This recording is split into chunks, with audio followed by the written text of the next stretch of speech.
The mare's scream cut through the autumn night like a knife, and Deanna Crawford's hands were already slick with blood by the time she realized this foaling was going to take everything she had. The year was 1878, and in the flickering lamplight of her modest stable outside Fort Smith, Arkansas, the chestnut mare thrashed against the wooden walls, her eyes rolling white with fear and pain. Deanna had delivered dozens of foals in her 22 years, learning the trade from her father before consumption took him 2 winters past. But something about this birth felt different, felt wrong in a way that made her stomach clench with dread. "Easy now, Rosie," she murmured, her voice steady despite the trembling in her legs. "You can do this, girl. Just breathe with me." The mare's sides heaved, muscles rippling beneath her sweat-darkened coat. Deanna had been in the stall for 3 hours already, her dark hair escaping its braid to hang in damp tendrils around her face. The foal was positioned wrong, one leg bent back in a way that would kill them both if Deanna could not correct it. Her father had taught her how to reach inside, how to feel for the tiny hooves and guide them right. But knowing and doing were 2 different things when the mare was this exhausted, and Diana's own arms shook with fatigue. She heard the creak of the stable door opening but did not turn around. Probably just the wind, she thought, though the October night had been still when she had rushed out here at sunset. Rosie gave another tortured whinny, and Diana gritted her teeth, pushing her sleeve higher up her arm. "Can I help?" The voice was male, deep and rough like gravel, and Diana's head snapped up so fast her neck cracked. A man stood in the doorway of the stall, tall and broad-shouldered, his face shadowed beneath a wide-brimmed hat. Her hand instinctively moved toward the pitchfork leaning against the wall, but something in his stance stopped her. He held his hands out, palms up, showing he meant no threat. "I know horses," he said simply. "Heard her screaming from the road. Thought maybe you could use another pair of hands." Deanna's pride wanted to tell him she could handle it alone, the way she had handled everything alone since her father died, and her mother followed him 6 months later. But Rosie screamed again, and Diana found herself nodding, stepping back to let the stranger into the stall. In the lamplight, she could see him better now. He looked to be in his mid-20s, with dark hair that curled slightly at his collar and eyes the color of storm clouds. His jaw was covered in several days' worth of stubble, and his clothes marked him as a working man, a cowboy who had spent more time in the saddle than on solid ground.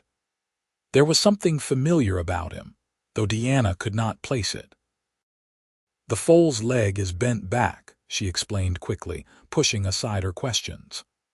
"I've been trying to turn it, but she's so tired and I cannot get the right angle." He nodded, already rolling up his sleeves. "You hold her head, talk to her, keep her calm. I have smaller hands than most men." "I will see what I can do."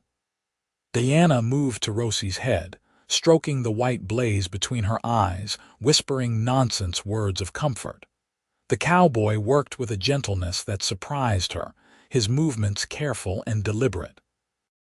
She watched his face tighten with concentration, saw him close his eyes as he felt his way through what his hands were telling him. "Got it," he breathed after what felt like an eternity. "Both legs are straight now. Next contraction should do it." He was right. Rosie bore down with a grunt, and suddenly the foal was sliding free in a rush of fluid and membrane. The cowboy caught the tiny body, clearing its nose and mouth with practiced efficiency. For a terrible moment, the foal did not move, and Diana's heart stopped in her chest. Then it coughed, shook its head, and took its first shuddering breath. "It's a colt," the cowboy said, and there was something in his voice that might have been wonder. "A strong one, too, by the look of him." Deanna laughed, the sound half-sob, relief flooding through her so intensely her knees nearly buckled. Rosie turned her head, nickering softly to her baby, and the colt struggled to lift his head in response. His coat was dark, nearly black, with 4 white socks and a star on his forehead that matched his mother's blaze.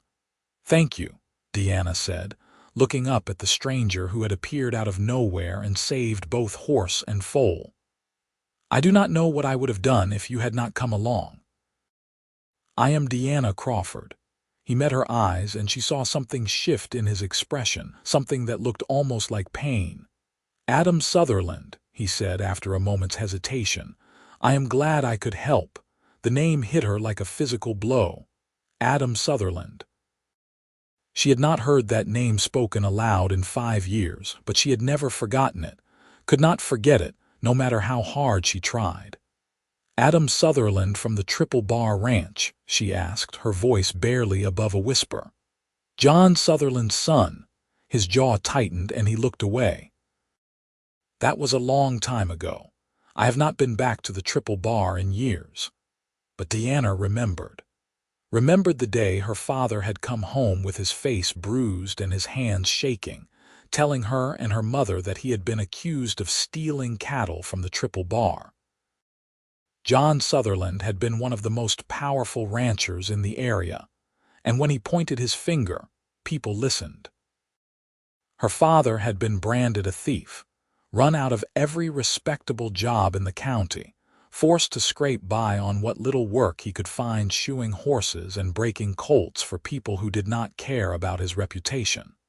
The shame had eaten at him worse than any disease. Deanna had always believed it was what had made him vulnerable to the consumption, what had stolen his will to fight when the sickness came. "Your father destroyed mine," she said, the words cold and hard as river stones. "He called him a thief and a liar, and everyone believed him because he was rich and powerful, and my father was just a man who worked with his hands."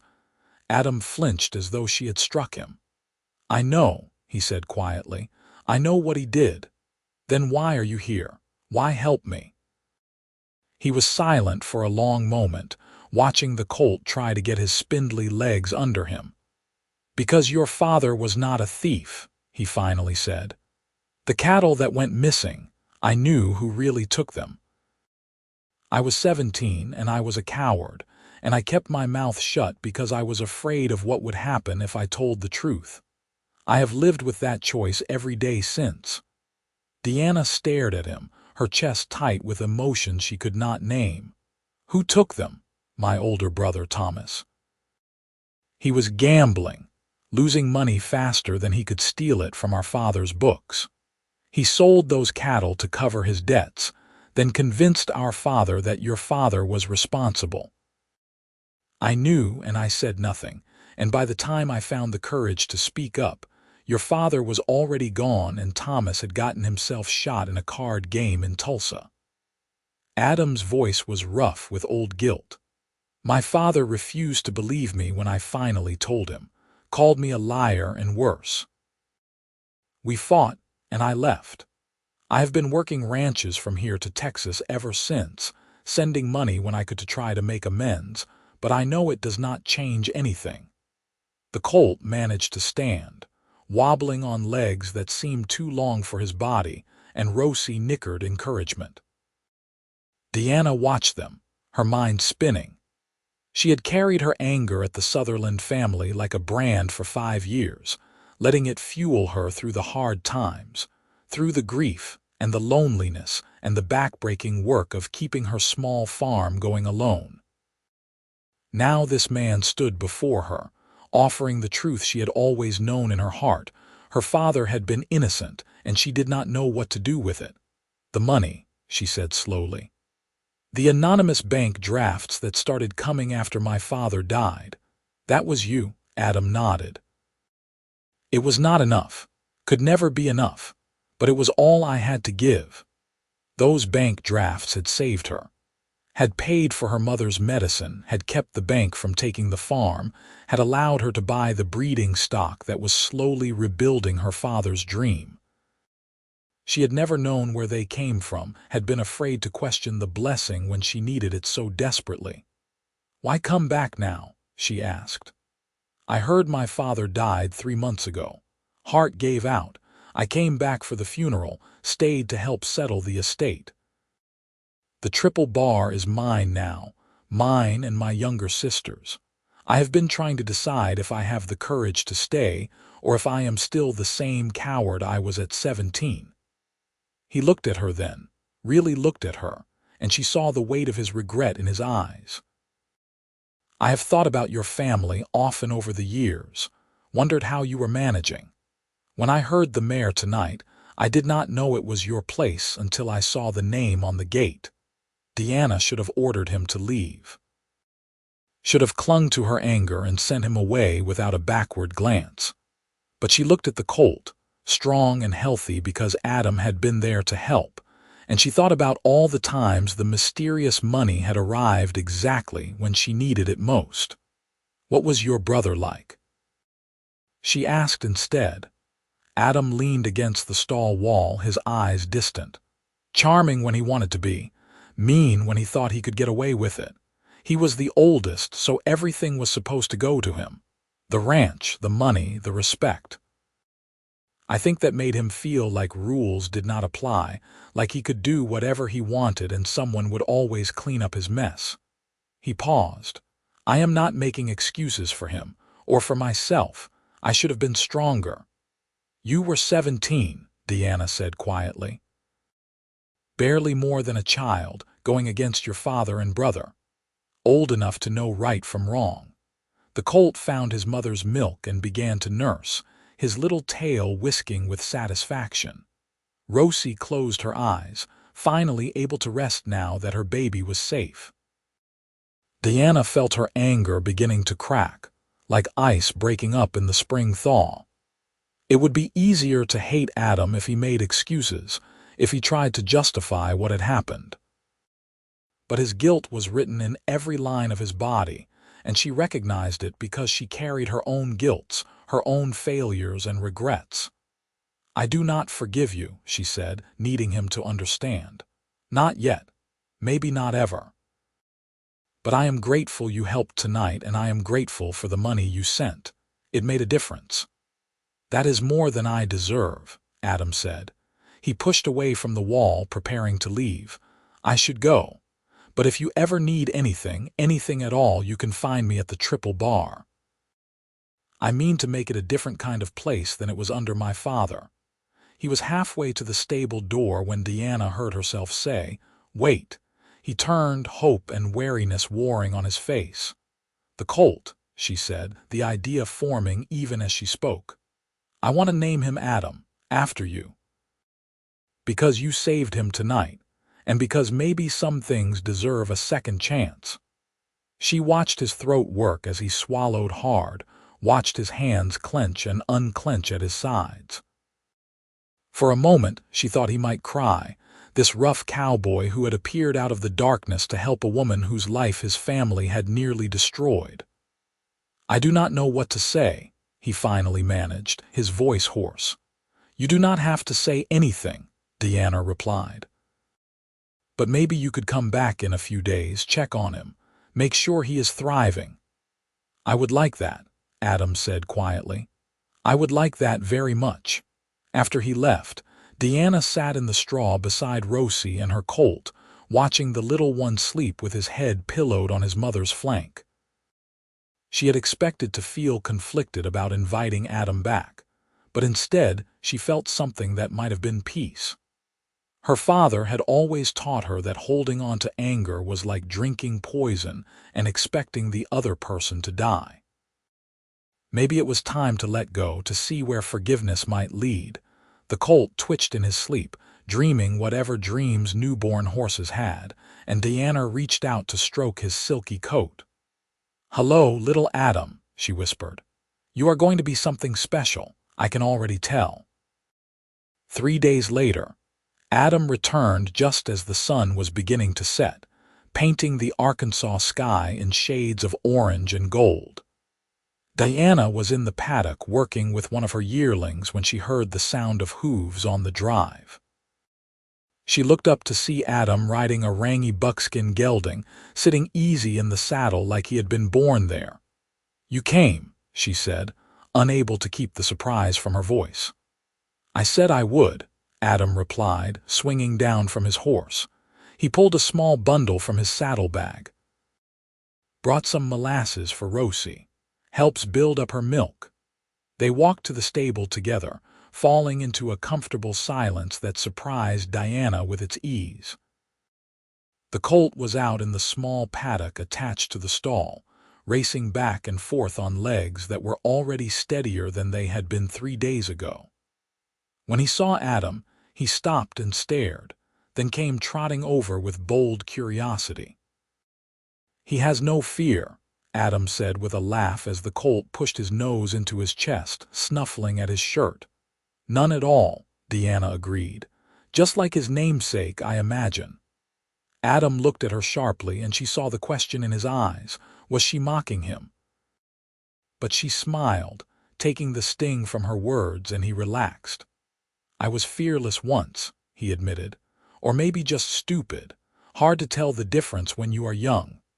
They stood together watching the colt play, and Diana found herself studying Adam from the corner of her eye.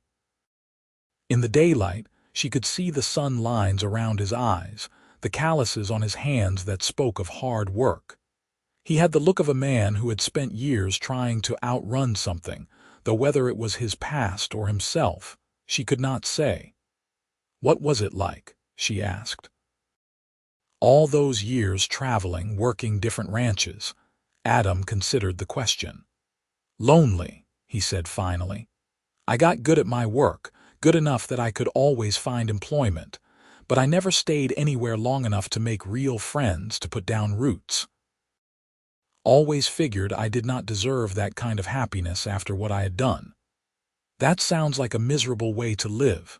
"It was," he agreed, "but it felt like the right punishment at the time."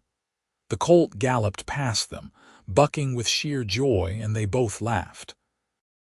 Diana realized with a start that she could not remember the last time she had laughed with someone. Really laughed.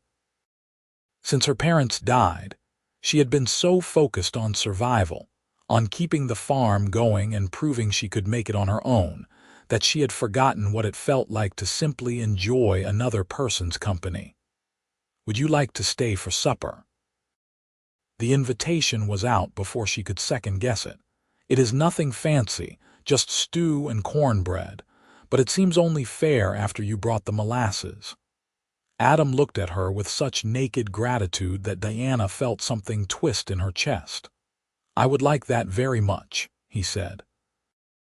They ate at her small kitchen table, the windows open to let in the evening breeze.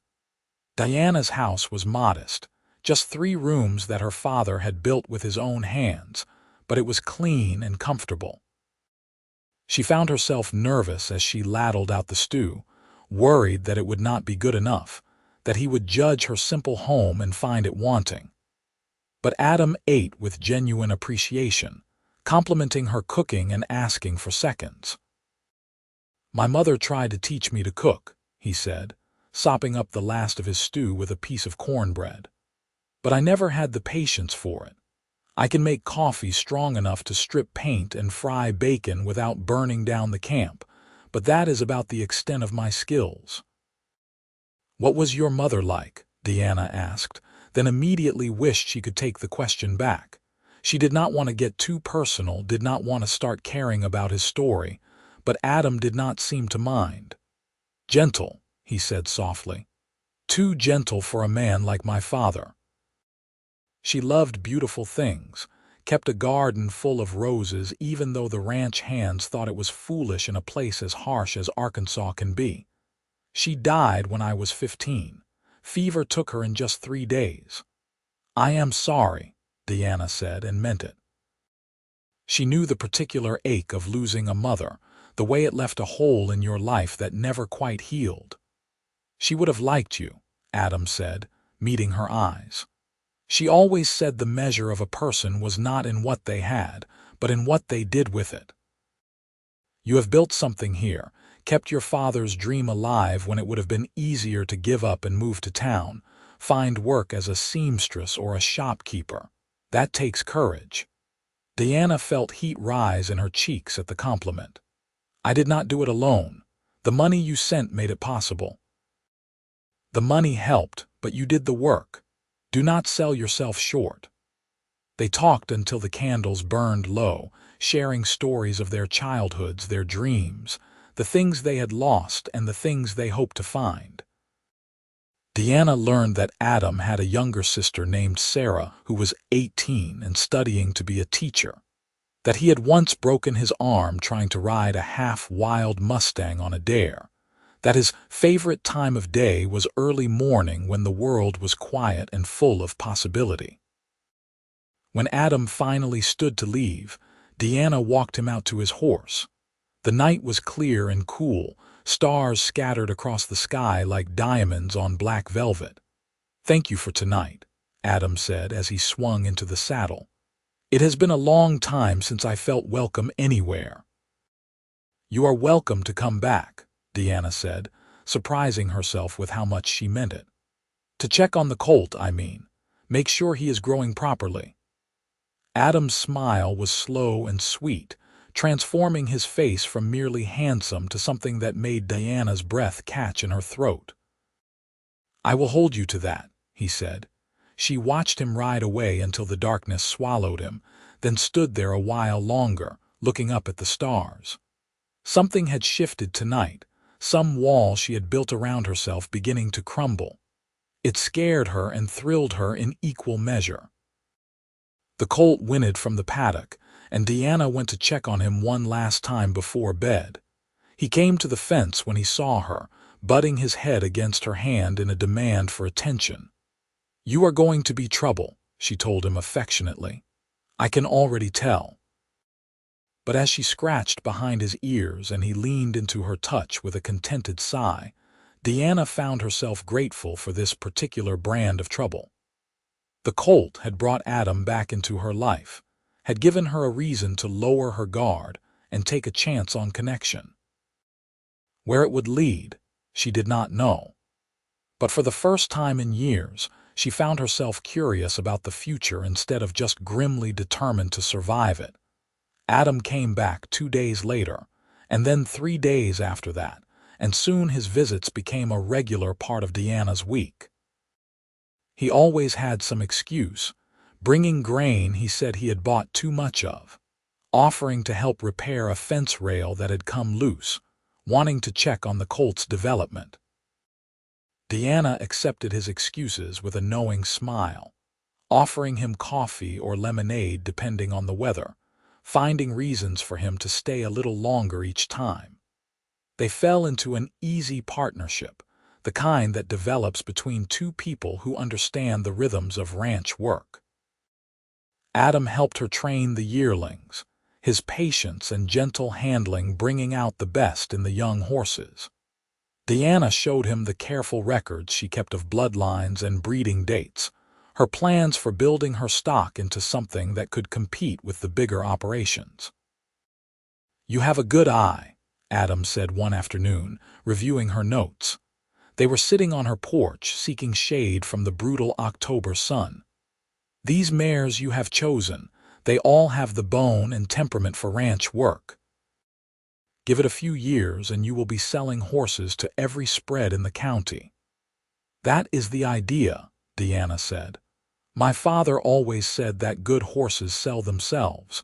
You just have to be patient enough to raise them right." "Your father was a wise man," Adam said quietly.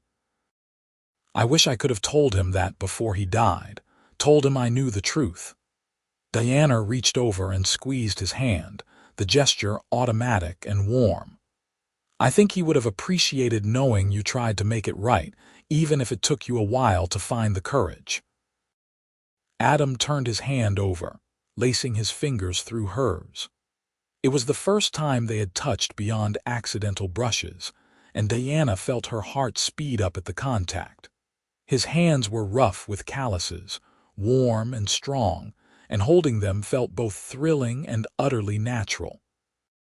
"Deanna," he said, his voice rough, "I need you to know that I am not just coming here for the colt. I am coming here for you. To see you, to talk to you, to be near you. If that is not something you want, tell me now and I will stop. I will stay away. But if there is any chance that you might feel the same way I do." He trailed off, waiting, and Deanna realized he was afraid. This man who had faced down wild horses and range wars and his own family's disapproval was terrified that she might reject him. "I look forward to your visits," she admitted, her voice barely above a whisper. "I find myself listening for the sound of your horse on the drive, watching the road for a glimpse of you. When you are here, the work seems easier and the days seem brighter. I do not know if that is love, Adam, but it is more than I have felt for anyone in a very long time." He lifted their joined hands to his lips, pressing a kiss to her knuckles that sent warmth flooding through her entire body. "That is enough," he said. "More than enough. We can take this as slow as you need, Deanna. I am not going anywhere." But fate had other plans. A week later, Adam arrived at her farm in the middle of the afternoon, his horse lathered from hard riding and his face grim. "There has been trouble at the Triple Bar," he said without preamble. "Rustlers hit us last night, got away with 30 head of cattle. I need to go after them, but I wanted you to know in case I am gone for a while." Deanna felt fear clutch at her chest. "Is it dangerous?" "Could be," Adam admitted, "but I have to go.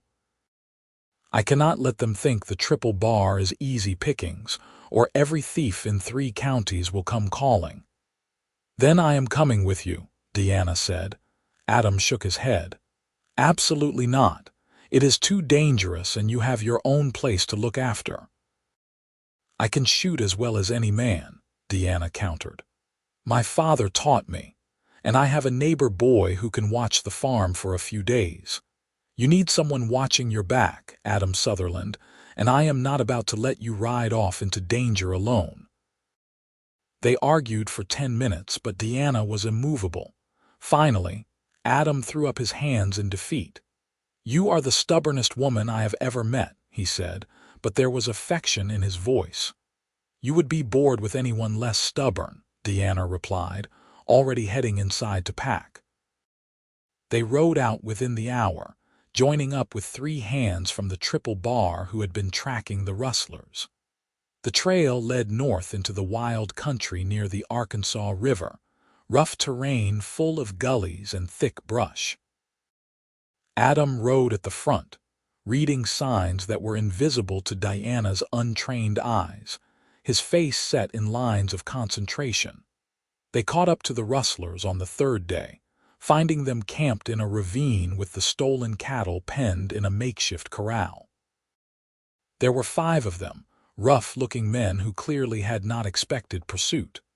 When Adam and his group rode down into the ravine, the rustlers scrambled for their guns. "Nobody needs to die here," Adam called out, his voice carrying calm authority. "Turn over the cattle and ride out and we will let you go. Try to fight and I cannot promise you will walk away." The lead rustler, a scarred man with cold eyes, spat on the ground. "Big talk from a rancher's son. You do not have the guts to shoot anyone." "Maybe not," Adam agreed, "but she does." Deanna had her rifle trained on the man, her hands steady despite the adrenaline singing through her veins. She had never shot at a person before, but in that moment, she knew she would if she had to. These men had stolen from Adam, had threatened the ranch he was trying to rebuild into something better. The scarred man looked at her, at the determination in her face, and something shifted in his expression. "Not worth dying over," he muttered. He gestured to his men. "Let the cattle go. We are leaving."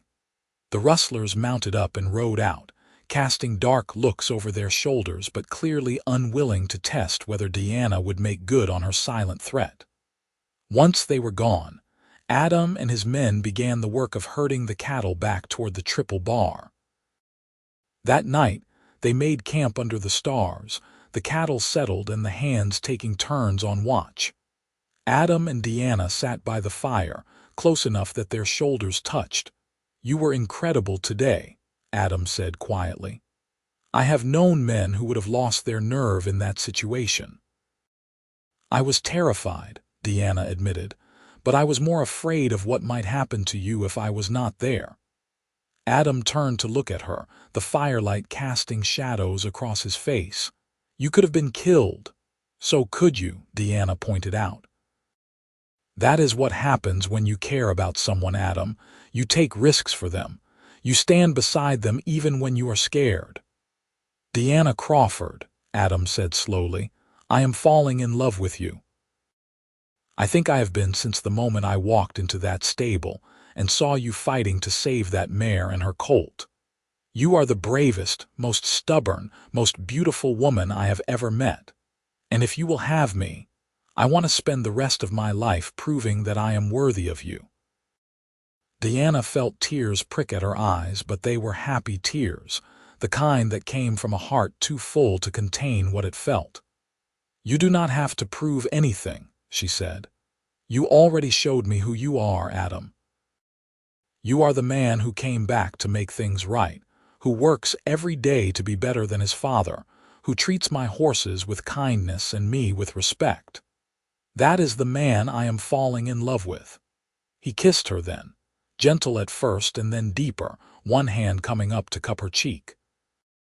Deanna melted into him, all the loneliness of the past years falling away in the warmth of his embrace. When they finally pulled apart, both breathing hard, Adam rested his forehead against hers. Marry me, he whispered. I know it is fast, and I know you might need time, but I cannot imagine my life without you in it. Deanna thought about saying they should wait, should be practical and sensible. But life was uncertain, and she had learned the hard way that tomorrow was never guaranteed. If she had found happiness, found love in the most unexpected of places, why should she hesitate to claim it? Yes, she said simply. Yes, I will marry you. They were married 6 weeks later in the small church in Fort Smith, with Adam's sister Sarah as Deanna's bridesmaid, and the ranch hands from the triple bar filling the pews. Deanna wore her mother's wedding dress, carefully preserved in tissue paper, and carried a bouquet of wild roses that reminded her of Adam's mother and the garden she had loved. When Adam saw her walking down the aisle, his eyes went bright with emotion, and Deanna knew she was making the right choice. The Reverend spoke about love and commitment, about choosing each day to honor and cherish your partner. Deanna barely heard the words, too focused on Adam's face, on the way he looked at her like she was the answer to every prayer he had ever whispered. When it came time for the vows, his voice was steady and sure. I promise to love you and protect you, to build a life with you that honors both our families. I promise to be worthy of your trust, to work every day to be the man you deserve. I promise to stand beside you through whatever comes, for the rest of my days. Diana's own vows were simpler but no less heartfelt. I promise to love you for who you are, not who you were. I promise to build a future with you instead of living in the past. I promise to be your partner in all things, your equal and your companion from this day until my last. When the Reverend pronounced them husband and wife, Adam kissed her with a tenderness that made Diana's knees weak. The church erupted in applause and they walked back down the aisle together, hands clasped tight, ready to begin their new life. They held the reception at the triple bar, which Adam had been working to restore to its former glory. The ranch house was larger than Deanna's small home, a sprawling structure with a wide porch and a view of the rolling Arkansas hills. Sarah had decorated with ribbons and wildflowers, and the ranch hands had set up tables laden with food. Music played and people danced, and Diana felt surrounded by more warmth and community than she had known in years. Late in the evening, Adam pulled her aside, leading her to the stable where his best horses were kept. In the largest stall, Rosie stood with her colt, now 5 months old and growing strong. The young horse lifted his head when he saw them, nickering a greeting. "I wanted you to see him tonight," Adam said. "Wanted to remember how all this started. You named him after me, gave me a second chance when you had every right to turn me away. I will never forget that, Deanna. Never take it for granted." Diana wrapped her arms around her husband, resting her head on his chest so she could hear the steady beat of his heart. "We gave each other a second chance," she said. "That is what love does. It takes two broken people and helps them become whole." The colt, young Adam, came to the edge of the stall and pushed his nose between the rails, demanding attention. They both laughed and reached out to pet him, this little creature who had brought them together in the most unexpected of ways. Their first year of marriage was not without challenges.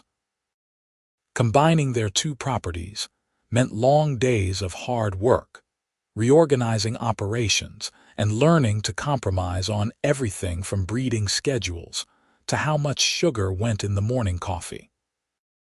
There were arguments, some heated enough that Diana stormed off to cool down in the barn, but they always came back together, always remembered what they were building and why it mattered. The colt Adam grew into a magnificent stallion, black as midnight with those distinctive white markings. He had his mother's gentle temperament combined with a bold curiosity that made him perfect for training. When he was 2 years old, Adam began working with him under saddle, and the young horse took to it like he had been born for it. "He is going to be something special," Adam told Deanna one evening, brushing down the stallion after a training session. "Smart, willing, athletic. If we breed him carefully, his bloodline could become legendary." Deanna smiled, watching her husband work. Adam had proven to be everything she had hoped and more, a true partner in both business and life. Together, they had built their combined ranches into one of the most respected horse operations in the region. People came from 3 counties over to buy their stock, knowing that a horse from the Triple Bar Crawford ranch would be sound in body and mind. A year and a half into their marriage, Diana began to suspect she might be pregnant. She waited until she was sure before telling Adam, wanting to give him the news in a special way. She chose the evening of their anniversary, preparing his favorite meal and wearing the blue dress he loved. "You look beautiful," Adam said when he came in from the day's work, pulling her into his arms for a kiss. "What is the occasion?" "Our anniversary," Deanna reminded him. 1.5 years of being married." "Best 18 months of my life," Adam said with feeling. "I got you something." He pulled a small box from his pocket, and Diana opened it to find a delicate necklace, a silver chain with a tiny horse pendant. "It is beautiful," she breathed. "Turn it over," Adam urged. Engraved on the back were the words, "To second chances and new beginnings." Deanna felt tears well up, hormones making her more emotional than usual. "I have something for you too," she said, "but it is not wrapped." Adam looked puzzled. "What is it?" "A baby," Deanna said simply. "We are going to have a baby, Adam, in about 6 months if my calculations are right." His face went through a series of expressions so quickly Deanna could hardly track them all. Shock, joy, terror, wonder, and finally settling on a grin so wide it seemed to split his face in two. He picked her up and spun her around, laughing like a child. "A baby," he kept repeating. "We are having a baby. Deanna, this is wonderful. This is perfect. We are going to be parents." He set her down carefully, suddenly anxious. "Are you well? Do you need to sit down? Should you be working with the horses?" Deanna laughed at his concern. "I am fine, Adam. Women have been having babies since the beginning of time. I am not made of glass." But Adam insisted on treating her like precious cargo from that moment on, trying to take over her chores and hovering whenever she went near the horses. It drove Deanna to distraction until she finally sat him down and explained that she was pregnant, not an invalid, and if he did not let her continue her normal routine, she would go mad from boredom. "I am sorry," Adam said, looking sheepish. "I just want to take care of you.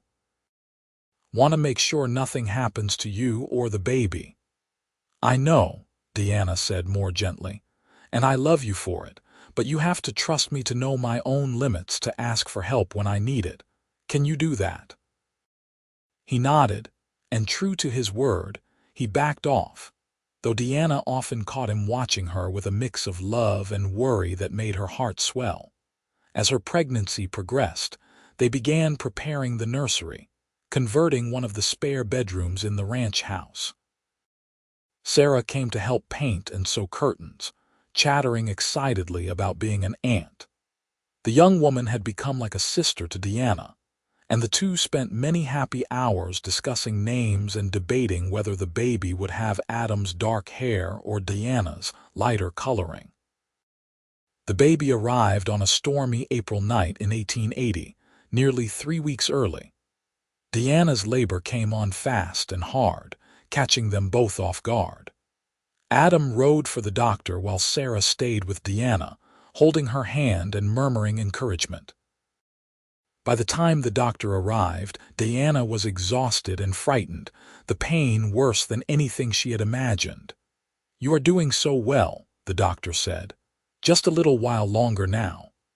Adam burst into the room, rain-soaked and wild-eyed. The doctor tried to send him out, saying the birthing room was no place for a man, but Deanna grabbed his hand and refused to let go. "He stays," she said through gritted teeth. "I need him here." Adam stayed, supporting her through each contraction, whispering words of love and encouragement. When their son finally entered the world with a lusty cry, Adam was crying too, overwhelmed by the miracle of this tiny person they had created. "He is perfect," Adam said, his voice choked with emotion. "Deanna, he is perfect." They named him Thomas, after Adam's brother, a gesture that showed Diana's capacity for forgiveness had grown to encompass even those who had wronged her family. "Everyone deserves to be remembered with love," she explained to Adam. "Let this Thomas be the kind of man your brother could have been if he had made better choices." Being parents transformed them both in ways they could not have anticipated. Deanna discovered a fierceness she had not known she possessed, a mama bear protectiveness that made her understand her own mother in new ways. Adam became softer somehow, quicker to laugh and slower to anger, content to spend hours simply watching his son sleep or holding the boy while he fussed. Little Thomas was a happy baby, blessed with his father's dark curls and his mother's green eyes. He grew quickly, hitting every milestone early, always curious about the world around him. From the time he could walk, he toddled after Adam to the barns, fascinated by the horses.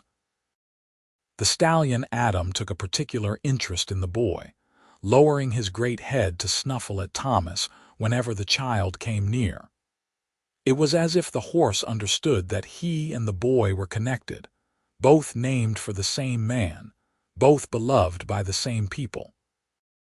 "I think he knows his name," Deanna said one afternoon, watching Thomas carefully feed the stallion an apple while Adam supervised. "The way he comes running whenever anyone calls for either of you." Adam laughed. "Probably confusing as hell for him, but he is patient about it." Life settled into a comfortable rhythm over the next few years. The ranch prospered, their reputation for quality horses spreading throughout Arkansas and into neighboring states. They hired more hands, built new barns, expanded their breeding program. Sarah married a schoolteacher named James and moved to Little Rock, though she visited often with her own growing family. When Thomas was 3, Diana became pregnant again. This pregnancy was easier than the first, and their daughter Rosemary arrived on a beautiful October morning, almost exactly 5 years after Diana had delivered the colt that had started everything. Rosemary had her mother's light hair and her father's gray eyes, and from the moment she was born, she had her father wrapped completely around her tiny finger. "She looks just like my mother," Adam said, holding his daughter with a reverence that made Deanna's heart ache with love. She would have been so happy to meet her granddaughter. They celebrated their 5th anniversary with a party that brought together friends and neighbors from across the county. Deanna looked around at the crowded ranch house, at the laughter and music and joy, and marveled at how different her life was from what she had imagined 5 years ago. She had thought she would spend her days alone, married to her work, defined by her loss. Instead, she had found love and family and a future brighter than any dream. Late in the evening, after the guests had gone home and the children were asleep, Adam found Deanna in the barn checking on a mare due to foal any day. The stallion Adam dozed in his stall, unbothered by their presence. "Remember the night we met?" Adam asked, coming up behind his wife and wrapping his arms around her waist. "You were so fierce, so determined to save that mare and her colt all on your own." "I remember thinking you were going to rob me," Deanna admitted with a laugh. "This stranger appearing out of nowhere, offering to help. Best decision I ever made, stopping that night," Adam said. "Everything good in my life traces back to that moment. You, our children, this ranch, all of it." Deanna turned in his arms, reaching up to cup his face. "I love you, Adam Sutherland. I loved you when I named that colt after you, even though I did not want to admit it yet. I loved you when you asked me to marry you after knowing me for barely 2 months. I love you now, and I will love you every day for the rest of our lives." "I love you too," Adam said, kissing her deeply. "More than I have words to express." The stallion Adam shifted in his stall, drawing their attention. He was watching them with those intelligent dark eyes, and Deanna could swear the horse was pleased with himself, as if he knew exactly what he had accomplished by being born on that October night 5 years ago. "Thank you," Deanna told the stallion softly, "for bringing us together." The horse nickered and went back to his hay, and Deanna and Adam stood together in the barn they had built, surrounded by the life they had created from heartbreak and second chances, and a love neither of them had been looking for but both were grateful to have found. Over the following years, their family continued to grow and thrive. Thomas grew into a thoughtful, serious boy who had his father's way with horses and his mother's head for business. By the time he was 8, he could calculate breeding schedules and bloodline percentages in his head, amazing the ranch hands with his precocious intelligence. Rosemary, meanwhile, was pure fire and determination, a tiny whirlwind who declared at age 4 that she was going to be the best horse trainer in all of Arkansas.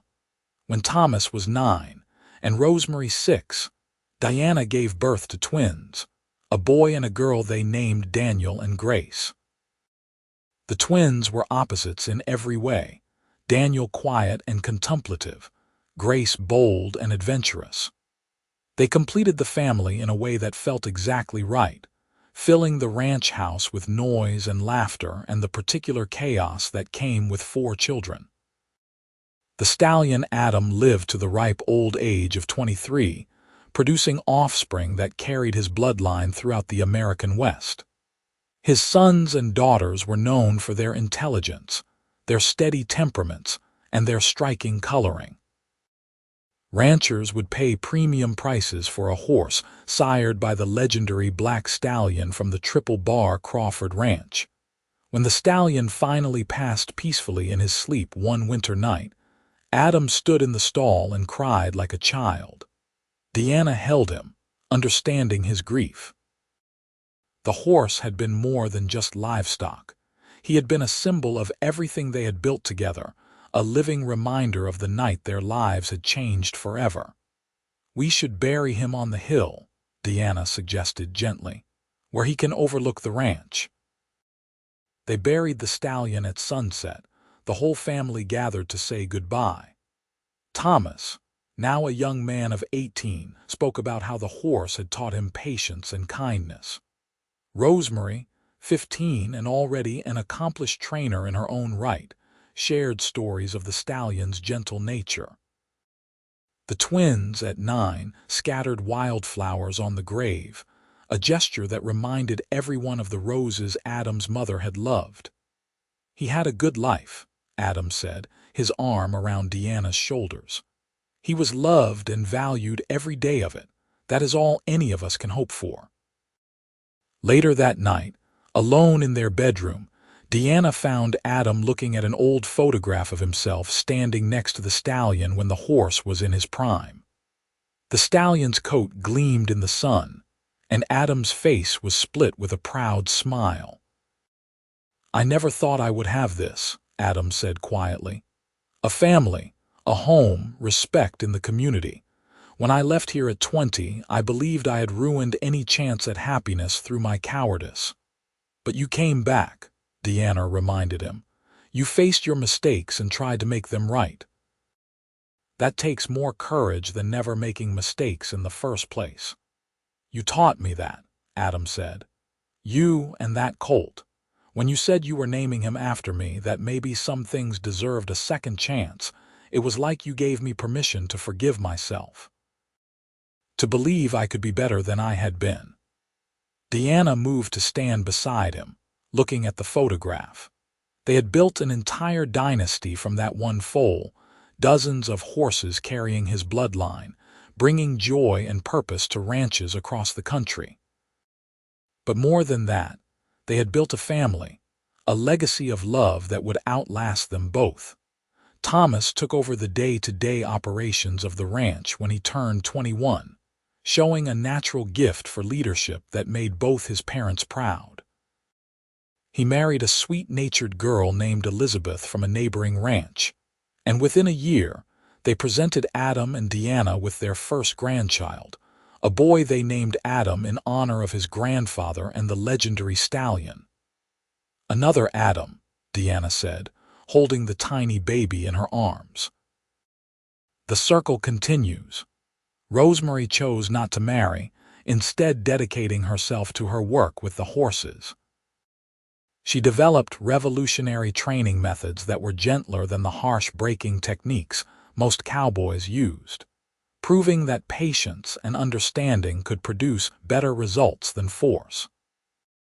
Ranchers started sending their most difficult horses to her, knowing she had a gift for reaching even the most troubled animals. The twins followed their own paths. Daniel became a veterinarian, studying in St. Louis before returning to Arkansas to open a practice that served the ranching community.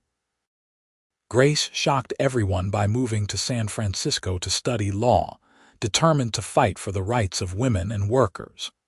But she came home often, bringing stories of the wider world that fascinated her younger nieces and nephews. Adam and Deanna grew old together, their hair turning silver, their hands becoming gnarled with arthritis. But their love never dimmed. On their 30th anniversary, Adam took Deanna back to the barn where they had met, now expanded and modernized but still recognizable. "I was standing right about here," he said, pointing to a spot near the door.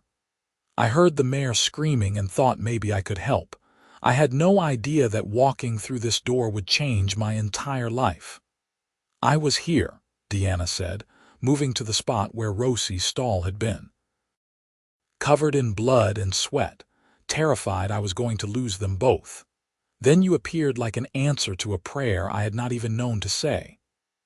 They stood in silence for a moment, remembering that night, two lonely people brought together by chance and a struggling mare.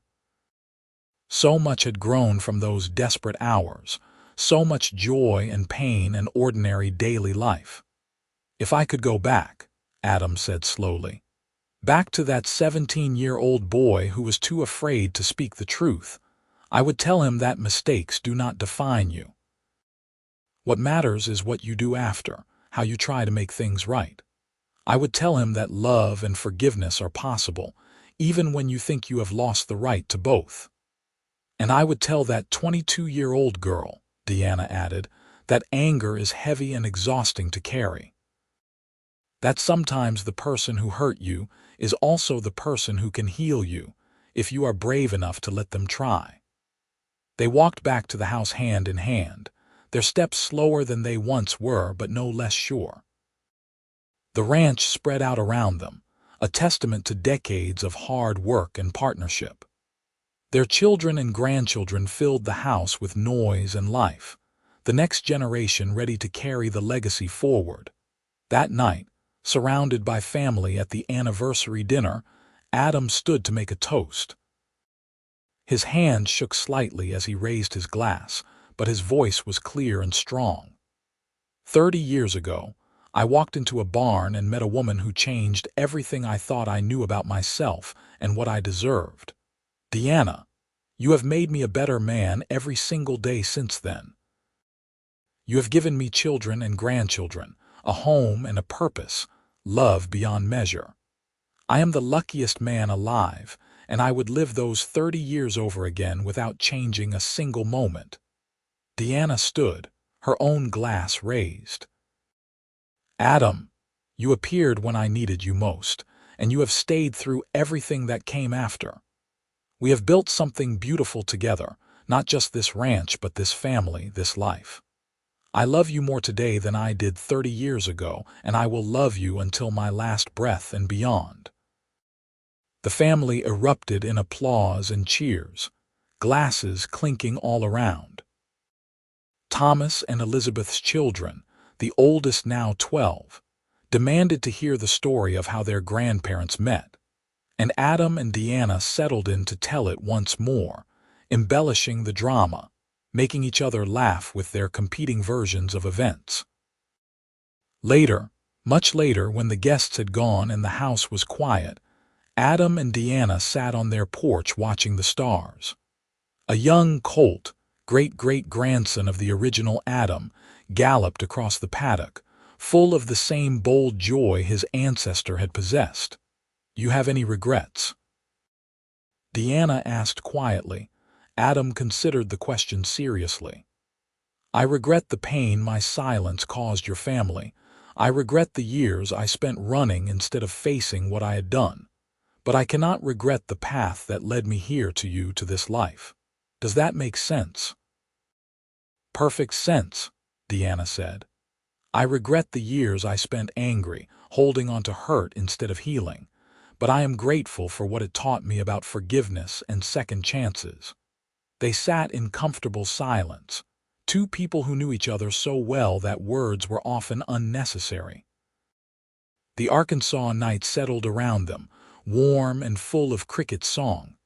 Somewhere in the darkness, an owl called and the horses nickered softly to each other in their stalls.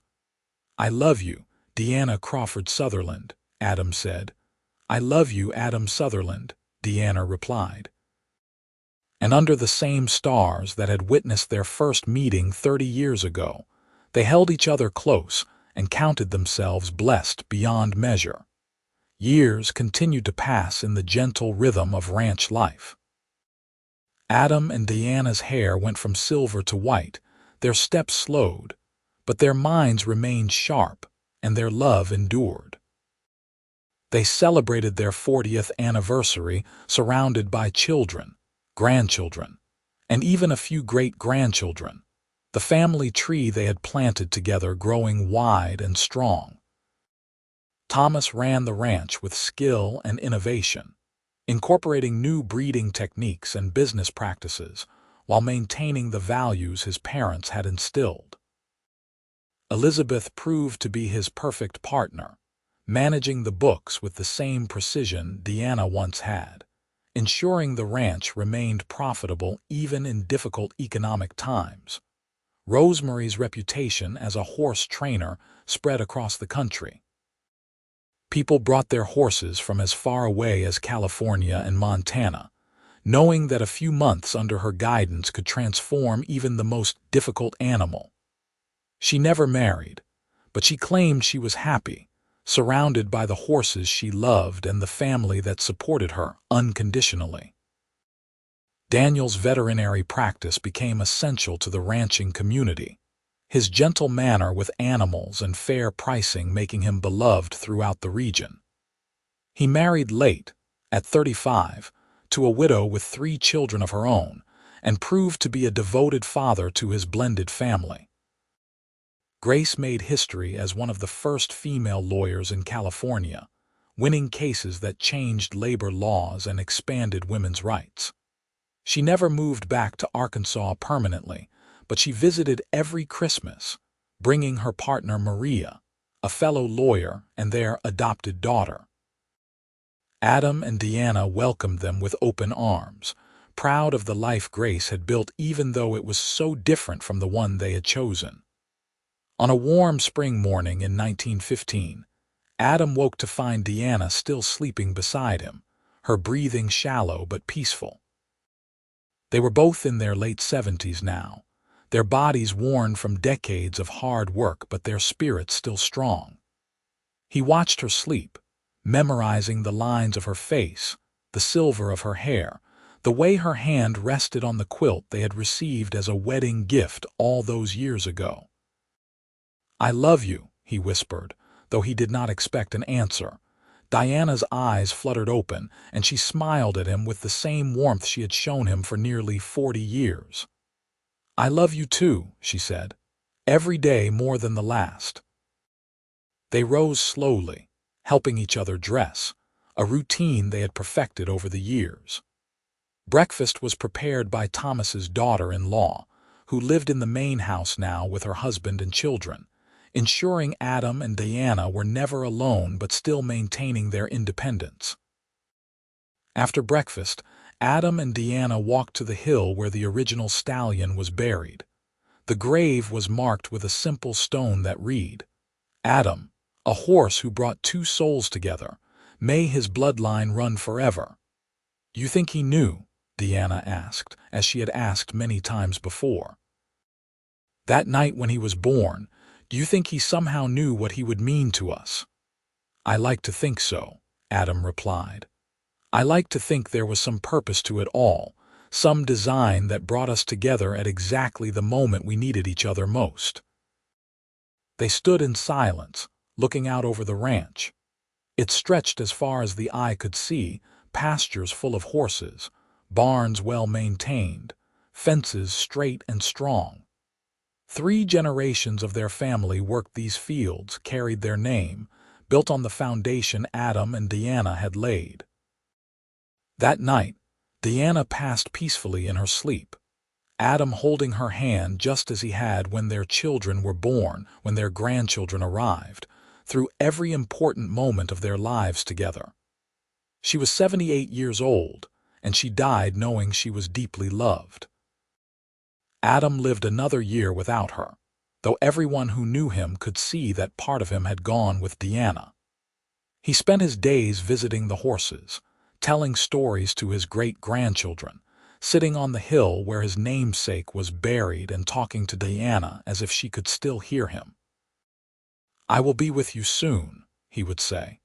"Just a little while longer, and then we will be together again." He passed on a cold January morning in 1916, exactly 1 year after Deanna. Thomas found him in his sleep, a peaceful expression on his face, his hand stretched out across the empty side of the bed as if reaching for his wife. They buried him next to Deanna on the hill, near the stallion who had brought them together. The entire community turned out for the funeral, testament to the respect and love Adam and Deanna had earned over their years in Fort Smith. The ranch hands, many of whom had worked for the family for decades, served as pallbearers. The preacher spoke of a love that transcended death, of a legacy built on forgiveness and second chances, of 2 people who had made their corner of the world better simply by being in it. Thomas scattered wildflowers on both graves, remembering his mother's love of simple beauty and his father's devotion to his grandmother's memory. "They had a great love," he said to his own children, who stood with heads bowed. The kind that comes along once in a lifetime if you are very lucky. May you all be fortunate enough to find the same. The Triple Bar Crawford Ranch continued to thrive for generations, the bloodline of that first Colt Adam spreading throughout the American West and beyond. Horses bearing his genetic legacy won championships, worked cattle ranches, served as beloved family mounts. But more important than any of that was the story of how it all began, passed down from parent to child, grandparent to grandchild, a tale of redemption and love, and the unexpected ways grace can enter our lives. A young colt named Adam, struggling to be born on an October night in 1878. A man seeking to make amends for the sins of his past. A woman brave enough to forgive and strong enough to love.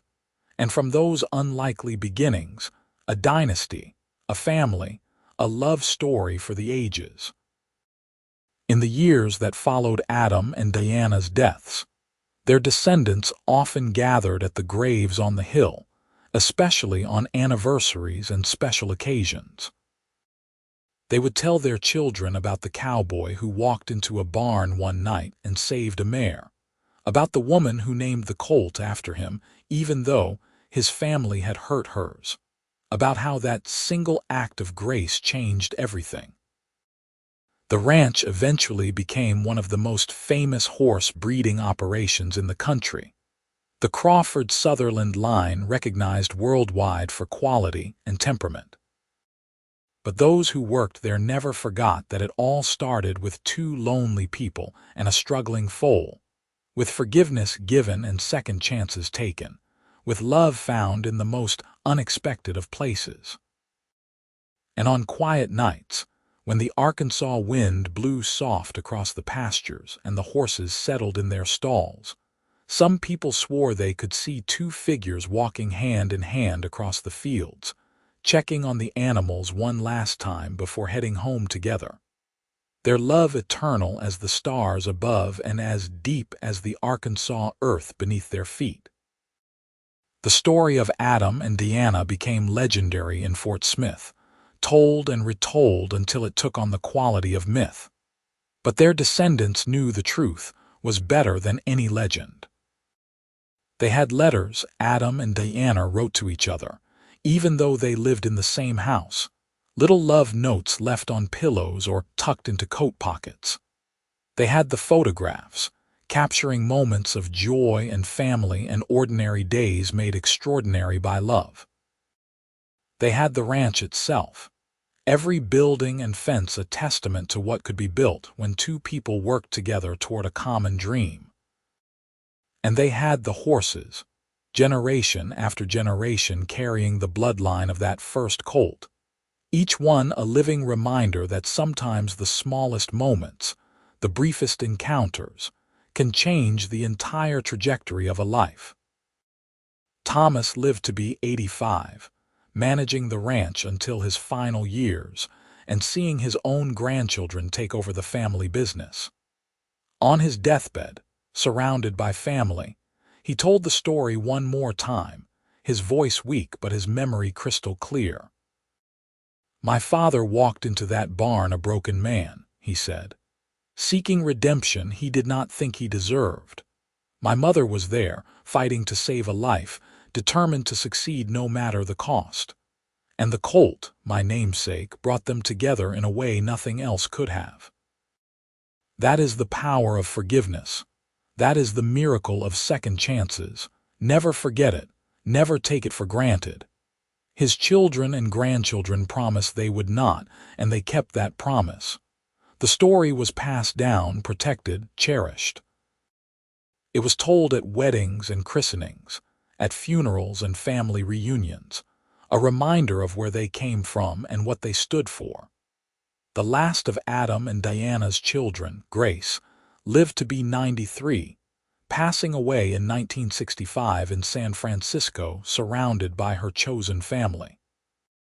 Even at the end, she could describe in perfect detail the day she was born, the story her parents told her of how they met, the love she had witnessed between them every day of her childhood. They were not perfect, she told her daughter the night before she died. They argued about money and child rearing and how to run the ranch.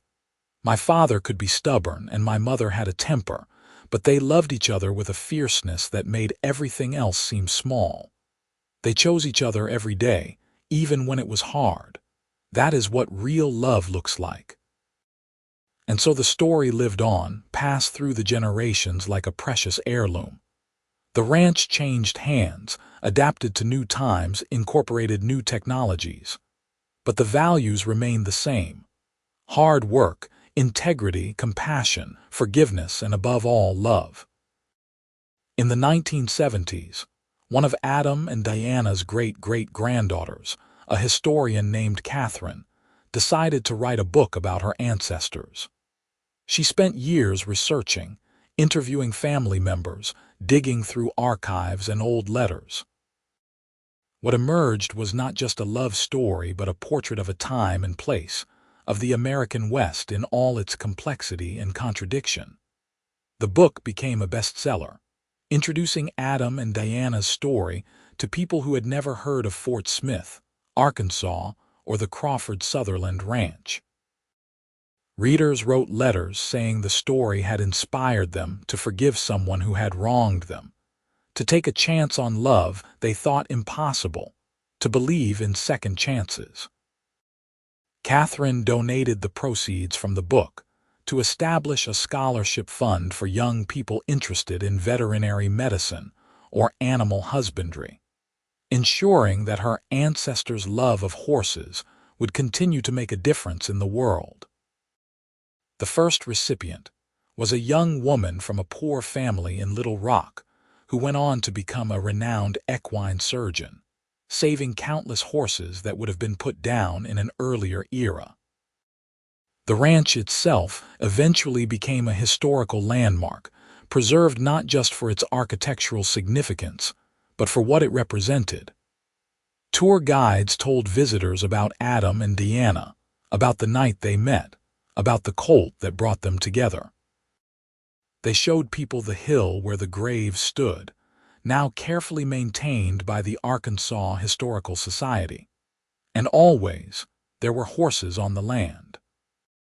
Even after the family sold the active ranching operation, they made sure the property would always house horses, that the legacy of that first Colt Adam would never be forgotten.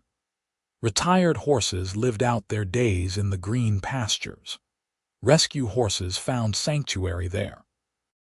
And occasionally, a mare would foal, and if the colt was born with 4 white socks and a star on his forehead, the pattern that had marked the first Adam, everyone would smile and nod, as if their ancestors were sending them a message from beyond. The graves on the hill became a pilgrimage site for romantics and horse lovers, people who wanted to pay their respects to a love that had endured through everything life could throw at it. They left flowers, tokens, notes sharing their own stories of love found and lost and found again.